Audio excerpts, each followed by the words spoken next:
Les dates de la déclaration PAC, déclaration de surface PAC, c'est bien du 1er avril au 17 mai, en sachant qu'il y a des déclarations qui sont déjà en cours, tout ce qui est déclaration pour les aides animales, puisque les déclarations pour les aides ovines et caprines, c'est depuis le 1er janvier jusqu'au 1er février 2021, et tout ce qui est aide animale, donc aide bovin laitant et aide bovin lait, sont à faire entre le 1er janvier et le 17 mai 2021.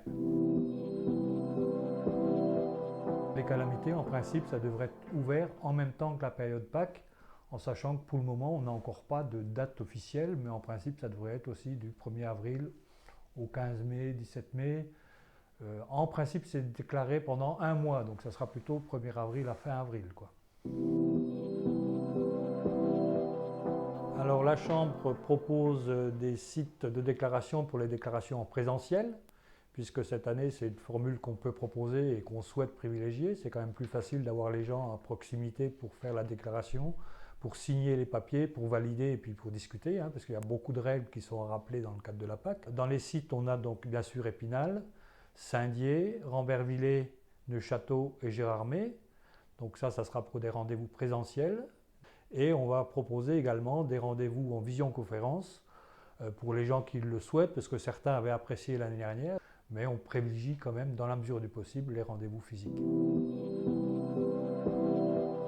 L'accompagnement en distanciel se fera par un système de visioconférence où l'agriculteur pourra avoir sur son écran les mêmes cartes que nous, donc on pourra modifier les parcelles, bien mettre les cultures, s'occuper aussi des SNA et des SNE qui ont été un petit peu négligés l'année dernière, à mon avis, en sachant qu'après, on pourra valider avec eux les documents.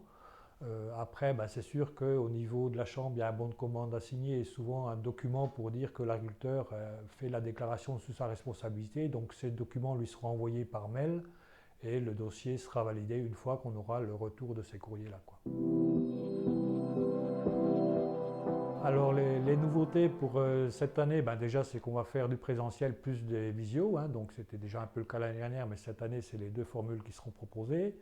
Après sur les nouveautés, donc cette année au niveau du tarif, ça sera 50 € de forfait plus un coût horaire de 71,50 € hors taxe.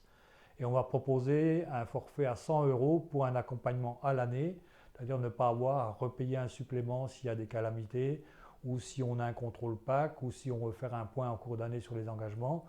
Ces éléments-là seraient pris dans un supplément qui sera proposé en forfait dès cette année, en sachant qu'on demande aux gens qui veulent s'engager dans cette mesure de nous le signaler cette année, puisque la calamité de cette année pourrait rentrer dans ce champ de supplément. Les déclarations PAC sont à déclarer de toute façon par voie électronique, puisque les déclarations papier n'existent plus, sauf vraiment des cas très très exceptionnels. C'en est de même pour les déclarations calamité. Et normalement, ce qu'il faut aussi savoir, c'est que si les déclarations se font hors délai, c'est possible. Par contre, là, des fois, c'est voie papier, il y a une pénalité de 1% par jour de retard.